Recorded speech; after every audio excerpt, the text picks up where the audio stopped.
ఓవైసీ లాంటి వాడు కూడా చాలా బాధ్యతాయుతంగా మాట్లాడినటువంటి సందర్భం ఏదైతే నిన్న ఒక ఆడపిల్లకి సంబంధించినటువంటి వీడియో వైరల్ అవుతా వచ్చింది.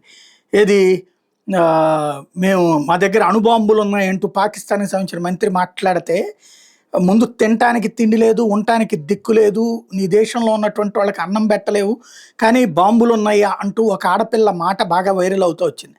అదేవిధంగా ఓవైసీకి సంబంధించినటువంటి అంశం కూడా ఇప్పుడు బాగా వైరల్ అవుతుంది. ఒకసారి తనేం మాట్లాడారు విందాం.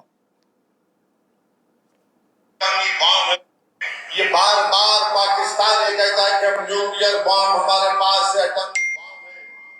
याद रखिए, अगर आप किसी मुल्क के अंदर जाकर मासूम लोगों को मारेंगे तो कोई भी मुल्क खामोश नहीं बैठने वाला है, चाहे हुकूमत किसी की भी हो। मगर इस तरह से आकर हमारी भारत की सरजमीन पर हमला करना और मजहब पूछ कर किसी को गोली मारना, तुम कौन से दीन की बात कर रहे हो? तुम तो खवारिज से बदतर हो, तुम तो आईएसएस के जानशीन होने हरकत किए।